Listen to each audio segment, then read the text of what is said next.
everybody! Thank you so much for joining me again today. My name is Desiree and I am a spirit medium, Reiki master, and spiritual workshop facilitator.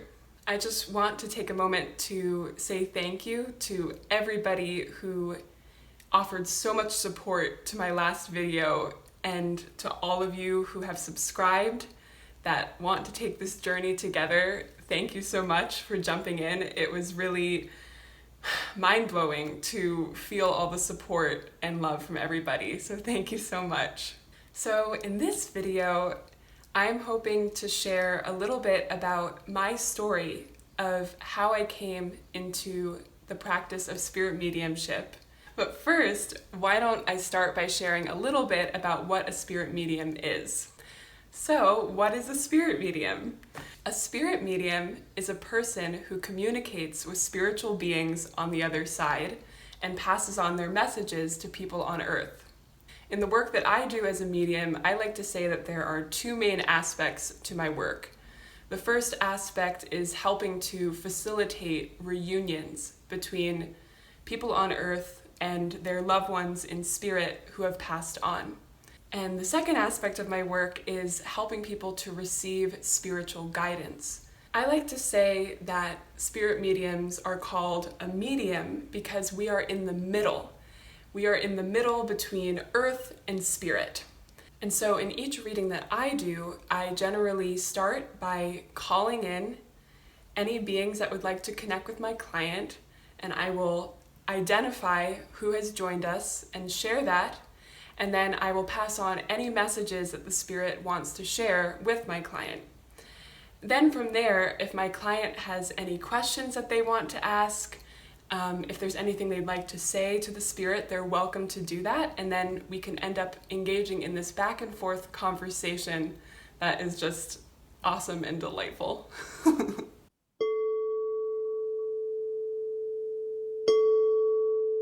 Okay, so now I want to share my story of how I came into mediumship. I first began to learn about spirit mediums from a very young age, from my mom, Terri, who I mentioned in my last video. And we would have many conversations about spirituality as I was growing up. I remember having these beautiful late night conversations with my mom and my sister, where we'd stay up late in her bed and we'd talk about all kinds of things related to spirituality and mediumship. And so for me, names like Sylvia Brown were as commonplace in my house as learning about Abraham Lincoln. It was just a natural thing for me to understand that spirit mediums exist and that they help people on Earth. I will say that I had no idea that spirit mediumship was something that someday I was going to learn how to do. The earliest experiences that I remember connecting with spirit began when I was about 8 years old. And at that time, how I experienced my connection with spirit was very much through tangible physical sensations.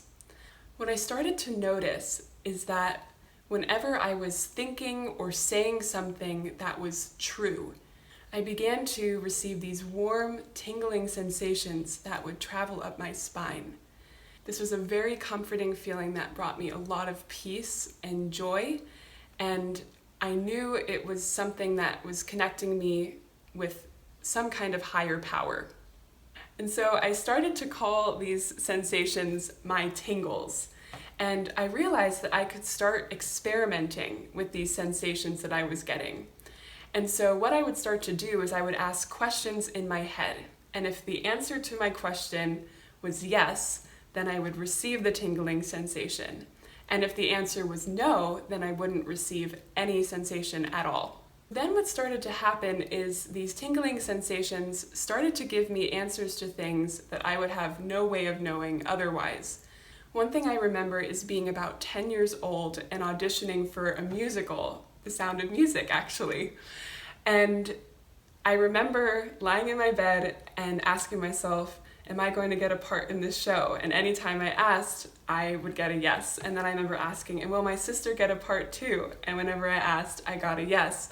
And when we were both cast as two of the little Von Trapp children Brigitta and Marta, I was like, wow, my tingles knew I was going to get the part.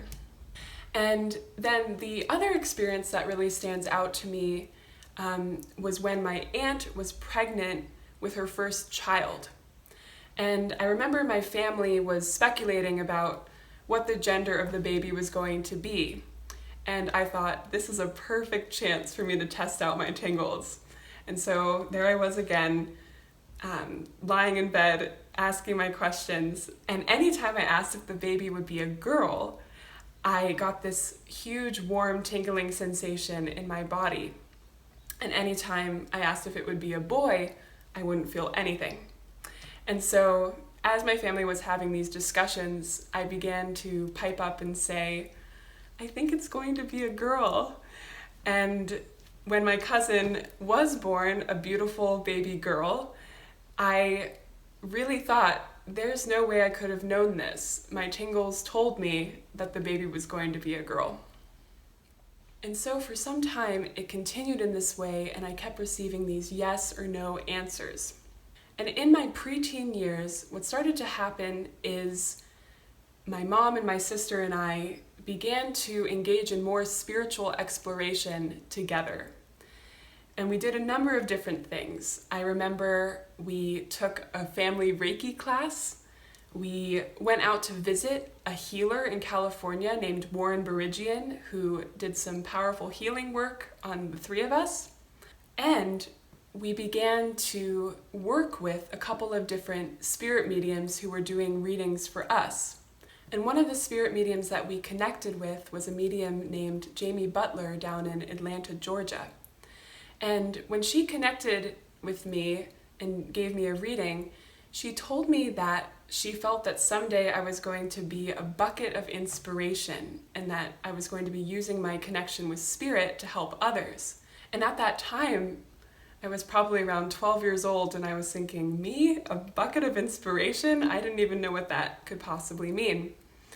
And then I remember another spirit medium told me that she could see me becoming some kind of spirit medium or spirit channel, and that she thought that my disposition was such that I could do this kind of work. And so the energy was starting to build in my teenage years for me to step into this path. Then my big breakthrough came in when I was 15 years old. So one day my mom had a few questions about something that was going on in her life, and she had the idea, why don't we try to ask your tingles about this? And I thought, okay, that sounds interesting. I've never thought about using my tingles to help somebody else before. I had previously only used them for myself. So we went on the couch and I closed my eyes and she began to ask the questions. And at first I just started getting my yeses and nos. But then all of a sudden I started to begin to see some visions as I was communicating. And I started hearing words in my mind. And suddenly the information had so much more texture than I had ever experienced before. And I wasn't exactly sure what was happening, but I just decided to go with it. And afterwards, my mom said that she felt the information that came through was helpful for her, but I still wasn't absolutely sure what was happening. And I thought, I'm not really sure if I'm just making this up. And so my mom thought, why don't you try this with a few of my friends? And so I began to experiment offering readings to some of my mom's friends. And once I started doing that, I started to realize that some of the information that was coming through was information that I could not have possibly known otherwise. A moment that really stands out for me is this time early on when I was corresponding back and forth with a man who wanted to set up a reading with me. And as I was typing to him, I began to hear that there was a spirit named Bill that wanted to talk to him. So I said, all right, I might as well include this in the email that there's a bill waiting for you. And so I typed that in, and when he emailed me back, what he said was, oh my God, that's my dad. That's who I wanted to talk to with you. And I remember when that happened, it became very clear to me that there was really no way that I could be making up the information that was coming in. And I needed to devote my path to becoming a spirit medium and doing this work to help others. And by the time I graduated high school, I decided that I was ready to jump into mediumship full time. And that is what I've been doing ever since.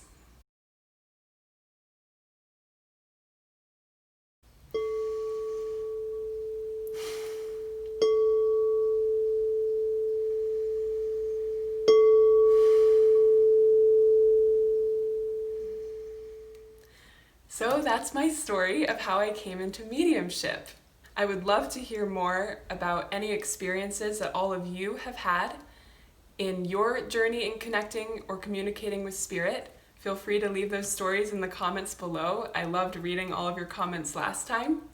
In my next video, I plan to talk about the metaphysical senses: clairsentience, clairaudience, clairvoyance, clairolfactance, claircognizance, all of them. There's one more that I'm forgetting right now, but it'll be there in the video. But anyway, we'll talk more about that next time. Feel free to subscribe if you want to continue on the journey. I'm really looking forward to starting to share more about how you can develop your spirit communication. Thank you, everybody. Have a beautiful day.